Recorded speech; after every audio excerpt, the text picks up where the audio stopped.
Esta es la Central República. Desde aquí se monitorea el funcionamiento de una red de fibra óptica que a través de un tendido de 25.000 kilómetros conecta telefónicamente a toda la zona sur del país. Hoy, hablar con cualquier persona en cualquier lugar del mundo nos resulta tan natural como caminar o respirar. Pero esta posibilidad es el resultado de una larga cadena de innovaciones tecnológicas que surgieron como respuesta a la necesidad básica del hombre: comunicarse cada vez a mayor distancia.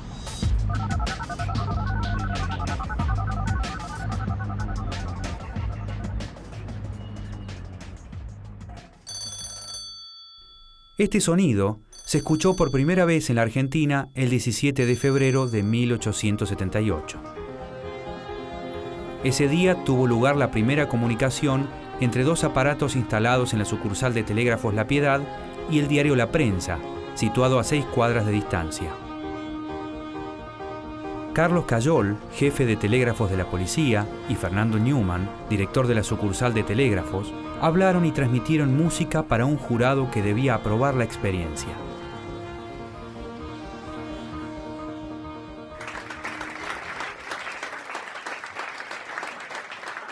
Aquel experimento pionero tuvo lugar en nuestro país apenas 2 años después de que Alexander Graham Bell patentara como propia la invención del teléfono en 1876.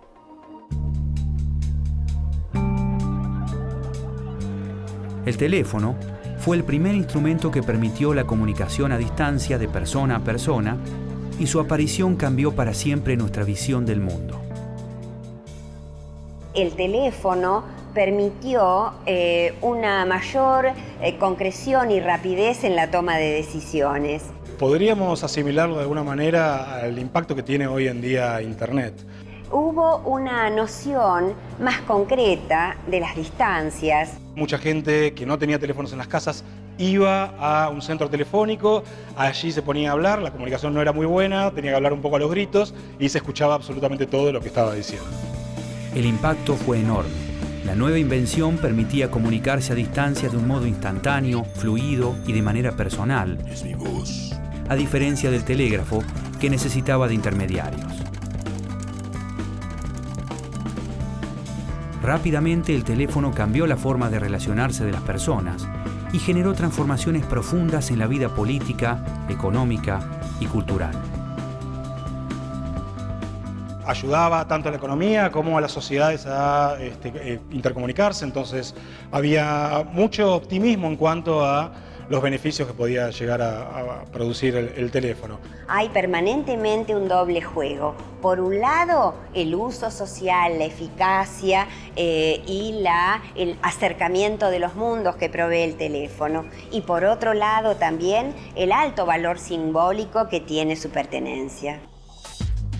Por sus influencias socioeconómicas, el teléfono se transformó en un factor decisivo para la evolución de los países que lo incorporaban.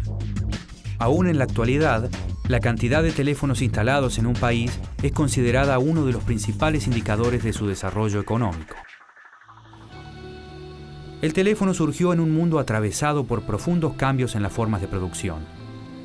En 1870 comenzó la llamada Segunda Revolución Industrial. Alemania, Francia, Italia, Estados Unidos y Japón encabezaron ese proceso caracterizado por la aparición de nuevas fuentes de energía. Al uso del carbón y el vapor se le sumaron la electricidad y el petróleo, que llegaban para dar un poderoso impulso a la producción en todas sus formas. El cine y la fotografía evolucionaron, el automóvil conquistó las calles y los derivados del petróleo permitieron el desarrollo de nuevas fibras, productos químicos y medicamentos más eficaces. Este periodo histórico coincidió en nuestro país con el comienzo de lo que sería definido como la Argentina moderna. La generación del 80, bajo el gobierno de Julio Argentino Roca, concebía un modelo de país agroexportador en lo económico, liberal en lo político y positivista en lo filosófico. La generación del 80 tenía una preocupación muy fuerte por el progreso y creía en las posibilidades del progreso y hacía mucho hincapié en el progreso visto como progreso tecnológico. Era un país que miraba hacia Europa. exportaba toneladas de materias primas a cambio de productos manufacturados y recibía un gran torrente inmigratorio que llegaba con la ilusión de hacerla América. Para esa nación en pleno crecimiento, la comunicación era sinónimo de desarrollo. Esta generación daba bienvenida al ingreso de la tecnología y veía que Europa y Estados Unidos se habían desprendido del conjunto de naciones gracias precisamente a que habían desarrollado una revolución industrial y que daban muchísima importancia al progreso tecnológico. A diferencia de otros campos tecnológicos, la telefonía en la Argentina evolucionó en paralelo con los principales países del mundo. Eso no quiere decir que favorecieran demasiado sistemáticamente la producción nacional de tecnología, sino más que todo la adopción de tecnología ya existente de otros países.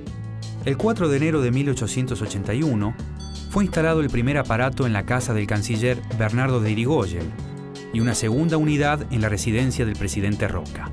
También se colocaron teléfonos en instituciones como la Sociedad Rural, el Club del Progreso y el Jockey Club, hasta alcanzar el número de 20, máxima capacidad de la moderna central telefónica, una de las pocas que existían en el planeta.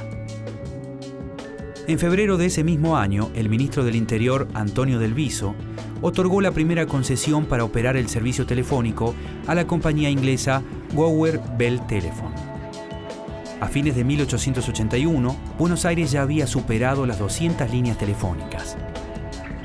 Luego se instalarían la Compañía Telefónica del Río de la Plata, de origen estadounidense, y la belga Société du Pan-Téléphone. Al año siguiente, las empresas se fusionaron y dieron lugar a la Compañía Unión Telefónica del Río de la Plata Limitada, conocida como UT, creada y administrada por ingleses. La tecnología que se necesitaba era tecnología importada y el modelo agroexportador permitía el ingreso de capitales y lo favorecía. En 1912 se realizó el primer censo telefónico en el país que arrojó la cifra de 54.777 abonados. Teníamos un 45% de líneas respecto a Latinoamérica, casi la mitad de toda Latinoamérica. Primero se expandió hacia las clases ricas, pudientes, hacia la clase política también. Fue muy utilizado por el Estado, sobre todo el telégrafo. En 1929, la UT pasó a manos norteamericanas al ser comprada por la administración de la International Telephone and Telegraph Company, ITT.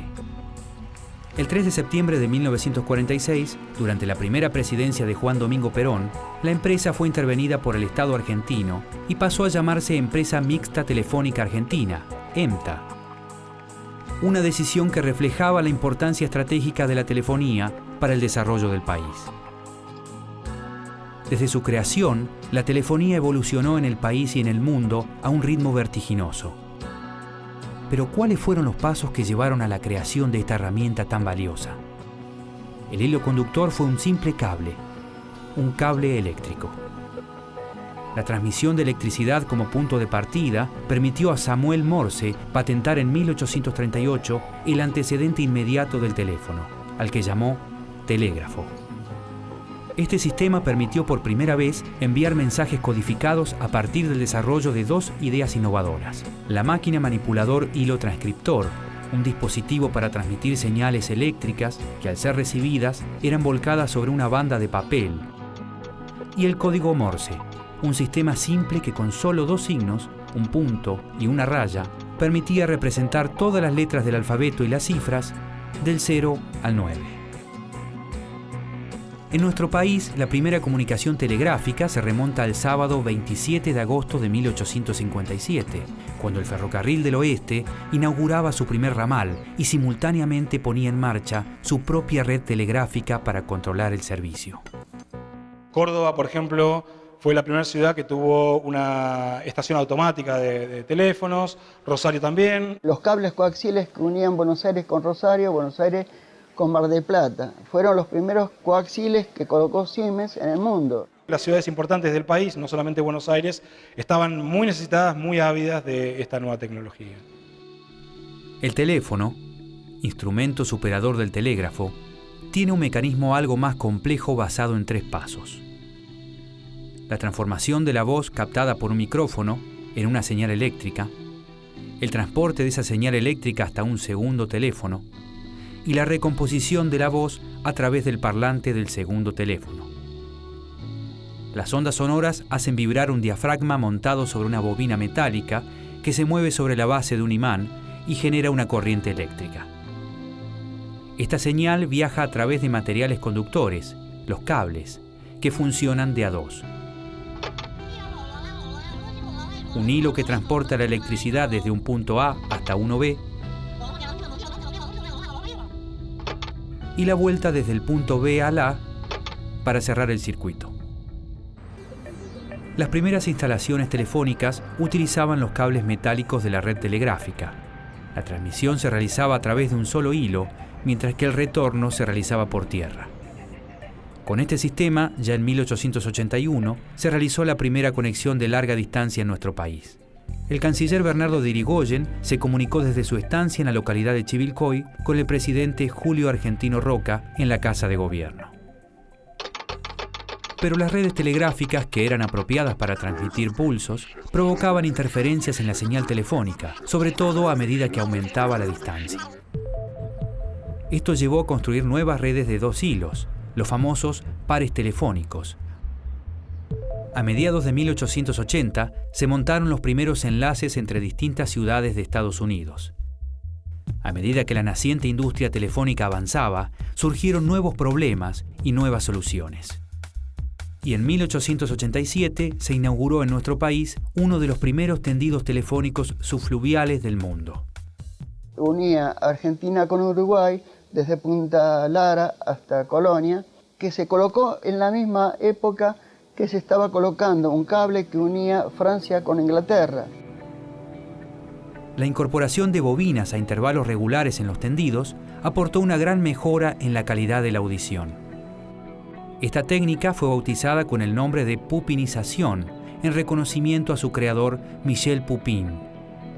En 1906, Lee de Forest inventó la lámpara de 3 electrodos, que fue el antecedente del tubo al vacío.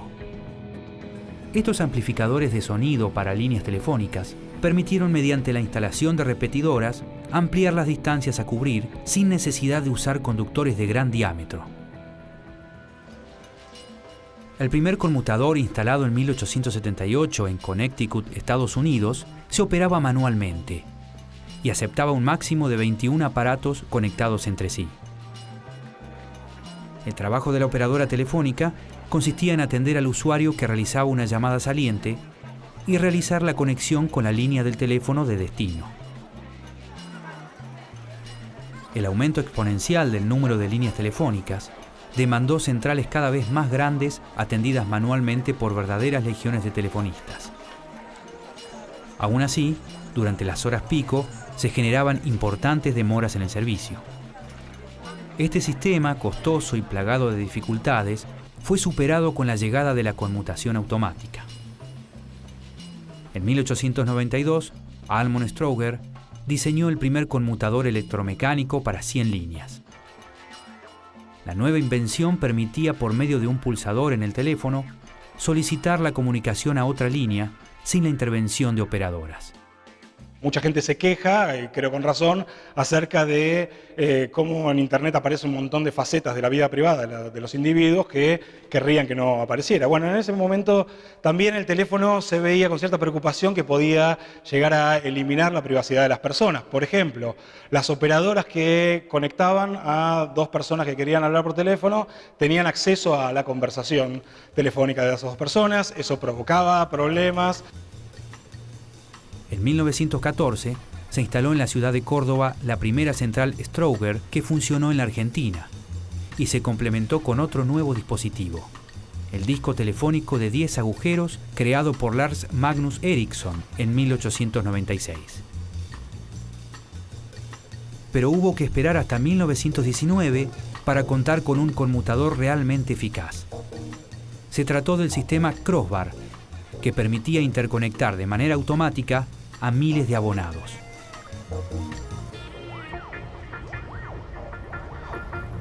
Los avances tecnológicos impulsaron una expansión global sin precedentes, pero el teléfono aún tenía un largo camino por recorrer. La microelectrónica, la tecnología digital y la fibra óptica serían de vital importancia para llevar el teléfono a todos los rincones de la Argentina.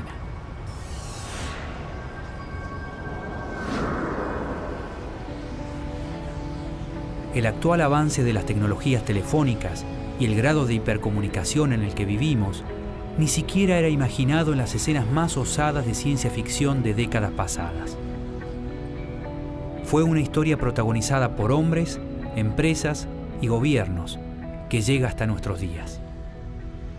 Es conocido que Sarmiento, por ejemplo, que fue presidente entre 1868 y 1874, tenía una avidez tremenda por traer el telégrafo a la Argentina, a tal punto que él en un momento se pelea con un diputado porque Sarmiento había sacado del presupuesto dinero que estaba destinado a caminos y puentes, y el diputado le dice, no, esta plata está asignada a construir otra cosa, y él le dice, no, está asignada a construir los puentes y los caminos de la palabra, ¿no?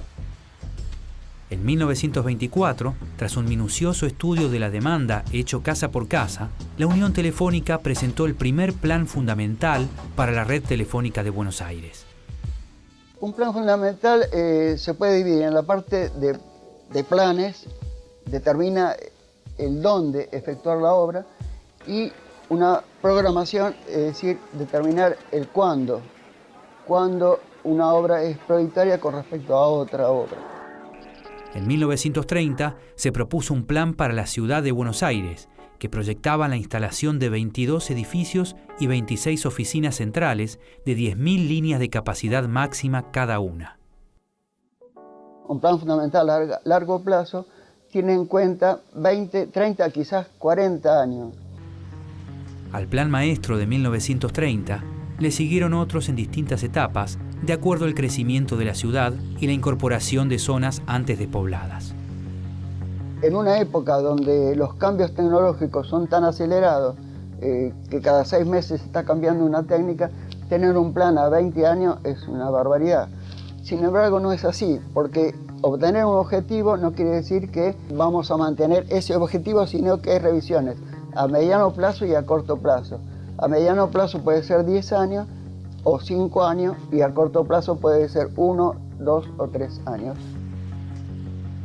En 1949, la administración había pasado a ser definitivamente del Estado, y tras detectarse irregularidades en la EMTA, se creó Teléfonos del Estado. En conferencia de prensa, el ministro del Interior, señor Ángel Borlenghi, anuncia la incorporación al Estado de la empresa mixta Telefónica Argentina. Las palabras del señor Borlenghi exponen las razones que determinan la nacionalización absoluta de esos servicios como una medida de defensa de los intereses de la nación. Tras el golpe que derrocó al presidente Perón en 1955 y la irrupción en el poder de la autodenominada Revolución Libertadora, la telefonía pública entró en una etapa asignada por la falta de inversión, la corrupción y el deterioro del servicio. En 1956, Teléfonos del Estado fue rebautizada como Empresa Nacional de Telecomunicaciones, más conocida por la sigla Entel.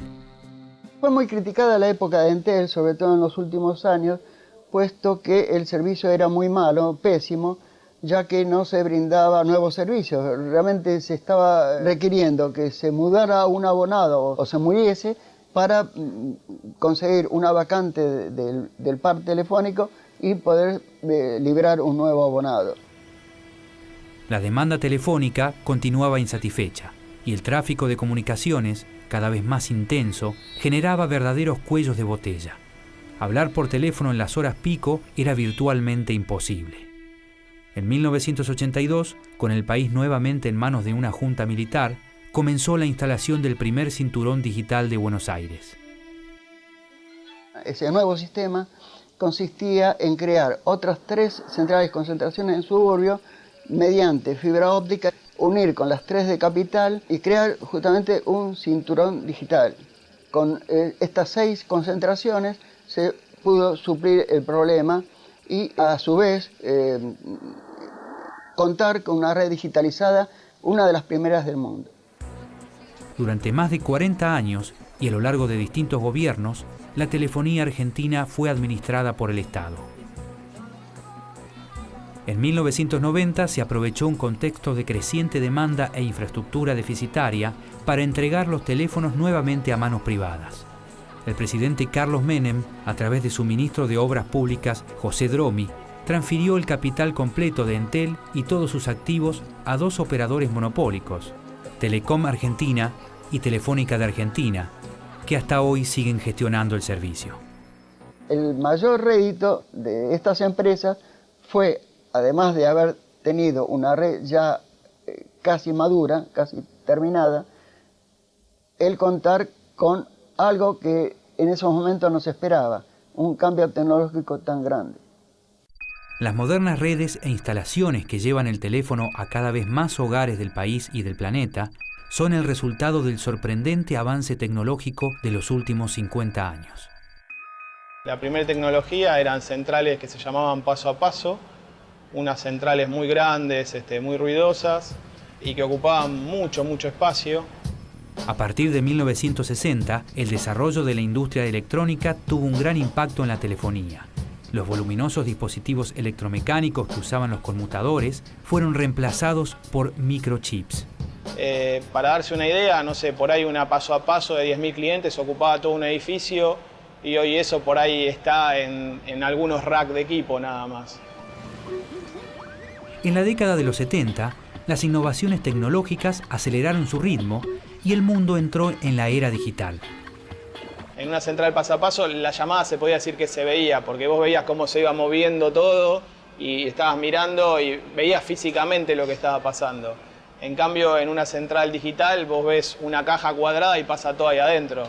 Tu manera de conectarte con eso es distinta, ¿no? En los años 80, la informática se instaló definitivamente en la sociedad moderna y el uso de la computadora se extendió a todas las actividades humanas. El procesamiento de información ganó terreno en todos los campos tecnológicos y aparecieron las primeras centrales manejadas por programas grabados.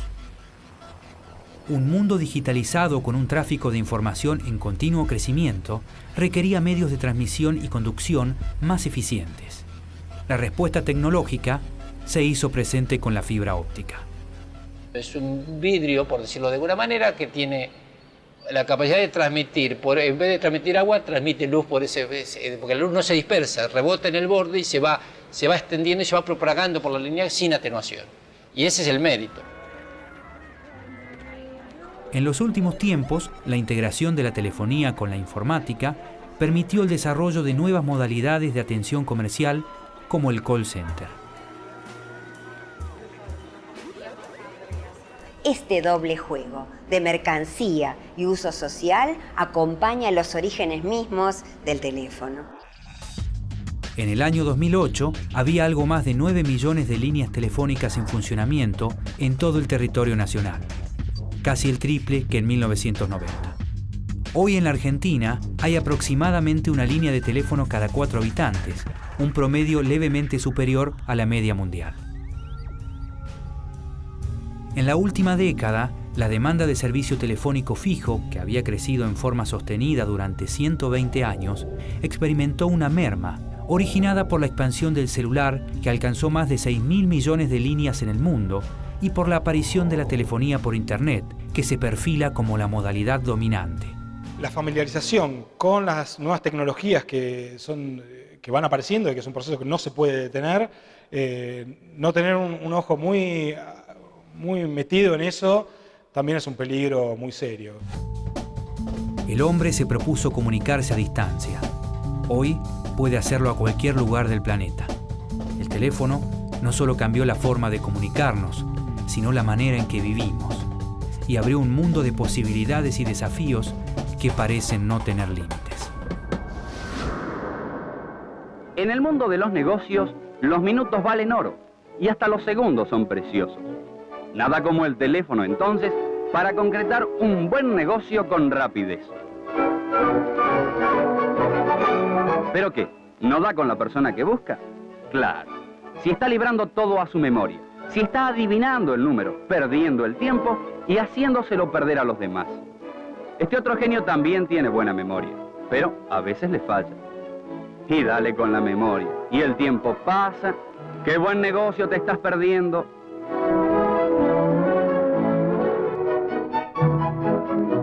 Claro, hombre, ahí está la solución. Desde el principio debió recurrir a la guía telefónica. ¿Vio cómo ahora da con la persona que buscaba? ¿Cuántas situaciones como esta se pueden evitar si el abonado recurre a la guía? Recuérdelo, la memoria puede fallar, la guía no.